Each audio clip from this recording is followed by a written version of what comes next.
मैं ये कहता हूं, भारत की शिक्षा व्यवस्था में आमूल चूल परिवर्तन करने की जरूरत है।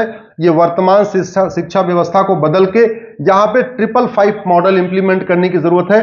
5 साल का प्राइमरी, 5 साल का सेकेंडरी और 5 साल का ग्रेजुएशन।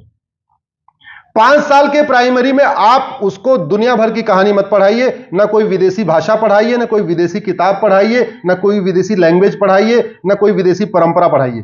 केवल और केवल भारत का पढ़ाइए, क्योंकि संविधान कहता है आपको 3 भाषा पढ़ाना है।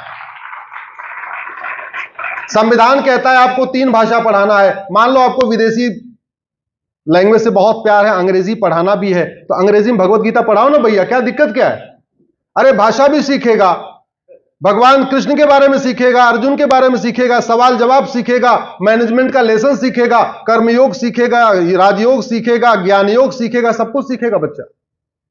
योग प्राणायाम सीखेगा, अष्टांग योग सीखेगा। दिक्कत क्या है? पढ़ाओ। संविधान कहता है आपको एक अपनी मातृभाषा पढ़ानी है। अगर गुजरात में गुजराती पढ़ानी है तो गुजराती में बहुत सारे हमारे पास प्रमुख ग्रंथ हैं। स्वामी दयानंद सरस्वती का जो क्या बोलते हैं अपना सत्यार्थ प्रकाश, वो गुजराती में उपलब्ध है। भगवत गीता भी गुजराती में उपलब्ध है, रामायण भी गुजराती में उपलब्ध है। अभी तो मैंने देखा वेद भी उपलब्ध है। अगर हम बच्चों को इधर उधर की प्राइवेट किताबें, काल्पनिक घटनाएं पढ़ाने की बजाय रामचरितमानस पढ़ाना शुरू करें। रामचरितमानस में 7 अध्याय हैं और एक एक अध्याय एक एक हम क्लास में पढ़ाएं। 7वीं आते आते बच्चे को पूरा रामायण पढ़ लेगा, भाषा भी सीखेगा, अलंकार भी सीखेगा, भगवान राम के जीवन दर्शन को भी सीखेगा, राम भरत कैसे रहते थे वो भी सीखेगा, राम सीता कैसे रहते थे वो भी सीखेगा, राम लक्ष्मण कैसे रहते थे ये भी सीखेगा, भारत की परंपरा सीखेगा और सद्बुद्धि भी सीखेगा, सनातन संस्कृति भी सीखेगा, सनातन धर्म भी सीखेगा। भगवत गीता में 18 चैप्टर हैं, 3-3 चैप्टर लगा दीजिए एक एक क्लास में। 6वीं पास करते करते पूरी भगवत गीता कंप्लीट हो गई उसकी। और सबसे अच्छी बात यह है, पेरेंट्स के जेब पे बर्डन भी कम पड़ेगा। क्यों? क्योंकि भगवत गीता तो बदलेगी नहीं हर साल, कि हर साल खरीदना है। देखो यार, गुजराती समाज के लोग हैं, थोड़ा पैसे की बात मैं किस लिए कर रहा हूं। मारवाड़ी गुजराती लोग ज्यादा दिख रहे हैं मुझे यहां पे, तो जेब पे बर्डन भी कम आ गया, क्योंकि भगवत गीता तो बदलेगी नहीं। बड़ा वाला बेटा वही पढ़ेगा, छोटा बेटा भी वही पढ़ेगा, बेटी भी वही पढ़ेगी, वो 5-6 साल चलती रहेगी। पिताजी भी पढ़ लिया करेंगे, माताजी भी पढ़ लिया करेंगे, थोड़ा होमवर्क कराते कराते माता पिता भी रामायण भगवत गीता सीख लेंगे। जेब पे बर्डन भी कम, भारत की संस्कृति भी पता। क्या किया क्या, जरा सोचो आप। हमारे ऋषियों मुनियों को नहीं पढ़ाया, एक से बढ़कर एक ऋषि मुनि। बाकी तो छोड़िए, जब प्राइमरी शिक्षा का मुख्य उद्देश्य है शारीरिक और मानसिक विकास, तो आप उसको गुलामी का कहानी बता के उसको मानसिक रूप से गुलाम बना रहे हो आप, और शारीरिक विकास तो हो ही नहीं रहा है। शारीरिक विकास तब होगा जब प्राइमरी के बच्चे का, जब वो महर्षि चरक को पढ़ेगा, चरक संहिता को पढ़ेगा, महर्षि सुश्रुत को पढ़ेगा, महर्षि सारंगधर को पढ़ेगा, महर्षि माधवकर को पढ़ेगा, महर्षि भाव प्रकाश को पढ़ेगा, महर्षि पतंजलि को पढ़ेगा। इन ऋषियों को पढ़ेगा, शारीरिक विकास होगा। रामायण भगवत गीता पढ़ेगा, मानसिक विकास होगा। 5वीं आते आते बच्चा एक तरीके से भारतीय भी बन जाएगा, संस्कृत को भी समझ जाएगा और शारीरिक और मानसिक रूप से बहुत स्वस्थ हो जाएगा। आज की डेट में वो क्या हो रखा है, कुछ मां बाप की गलती, पैदा होते चश्मा चढ़ जाता है और बाद में और उसकी गलत हैबिट, टीवी देखना, ये करना वो करना। कम से कम ऐसी किताबों में लगा रहेगा तो काफी चीजों से दूर रहेगा। भारत में सबसे पहले समान शिक्षा की जरूरत है, और इससे केवल भारत की संस्कृति नहीं मजबूत होगी, बल्कि अलगाववाद, कट्टरवाद, मजहबी उन्माद भी खत्म होगा। मैं क्यों कह रहा हूं ये?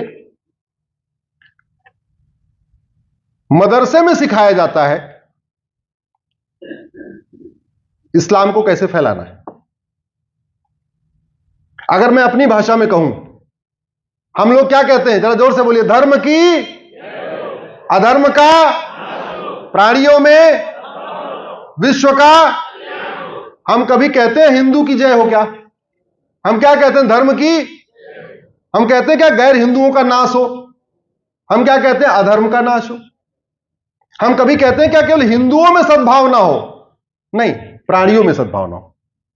हम कभी कहते हैं हिंदुओं का कल्याण हो? नहीं, विश्व का कल्याण हो। दूसरी तरफ क्या सिखाया जा रहा है? मुस्लिम्स की जय हो, गैर मुस्लिम्स का नाश हो, मुस्लिम्स में सद्भावना हो और मुस्लिम्स का कल्याण हो। उधर दूसरी तरफ क्या सिखाया जा रहा है? क्रिश्चियंस की जय हो, गैर क्रिश्चियंस का नाश हो, क्रिश्चियन में सद्भावना हो और क्रिश्चियंस का कल्याण हो।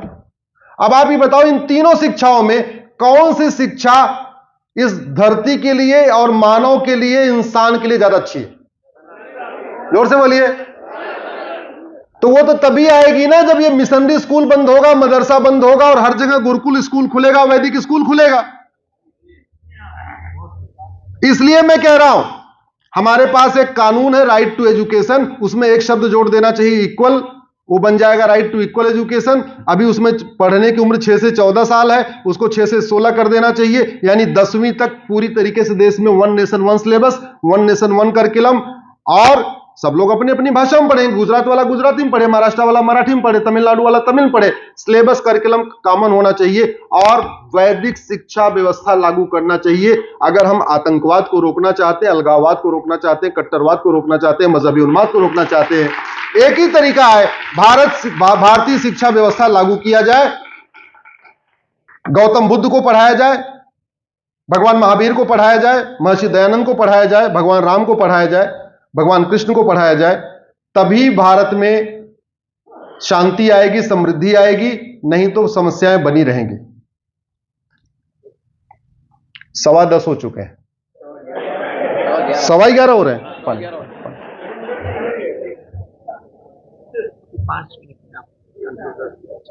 5 मिनट नहीं, मैं तो कंक्लूड कर रहा हूं, खत्म, पानी पी के खत्म।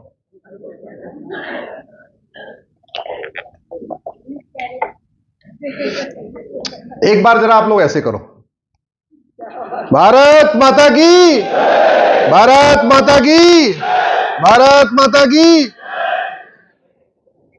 देखो 10 बजे मैं सोता हूं, एक बार नींद टूट गई फिर मैं सोता नहीं हूं।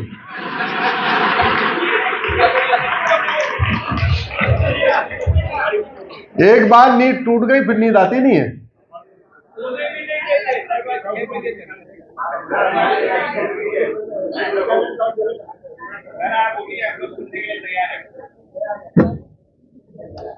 सनातन संस्कृति के लिए एक बहुत बड़ा जो खतरा है वो है घुसपैठ और धर्मांतरण। एक और भी खतरा है जो मुझे एयरपोर्ट लेनी गई मानसी तुरकिया ने बताया था। खड़ी हो जाओ बिटिया, उसको मैं बाद में बोलूंगा। मैंने इनसे पूछा क्या खतरा है, वैसे मैंने पर्चा पहले इनका बना रखा था, पर्चा बना हुआ इनका भी। 3 खतरे हैं बहुत: घुसपैठ, धर्मांतरण और जनसंख्या विस्फोट। अब कोई ये कह दे नहीं हिंदू भी 2 बच्चे पैदा, 5-5 बच्चा पैदा करें। मैं कई सारे ऐसे मैंने बतौलेबाजों को देखा है, बातें करते रहते। एक बार एक आदमी भाषण दिया, बाद में उनको ने फोन किया, हमने कहा आपके बेटे ने कितने बच्चे पैदा किए? अपने घर में तो लागू करवा लो पहले। तुम्हारा खुद का बेटा एक के आगे बढ़ नहीं रहा है और तुम दुनिया को ज्ञान दे रहे हो 5-5 बच्चे पैदा करो। पता नहीं कैसे कैसे इम्प्रैक्टिकल बातें करते रहते हैं। और फिर आम का मुकाबला बबूल से हो सकता है क्या? कुछ लोग कहते हैं एक काम करते हैं, उधर मदरसा खुल रहा है, मिशनरी स्कूल खुल रहा है, हम भी गुरुकुल खोलते हैं। अरे भैया, गुरुकुल में पढ़ने के बाद तो और शांत हो जाएगा और अहिंसक हो जाएगा। तो इसलिए बेटर यह है सबके लिए गुरुकुल हो। सबको शांत करना है ना, गृहयुद्ध थोड़ी करना है कि नहीं काम करो, उधर से तलवार निकलेगी हम भी तलवार निकालें। क्यों? जहां से तलवार निकल रही उसकी तलवार छीनने की कोशिश करो, काहे लिए इधर से तलवार निकाल रहे हो?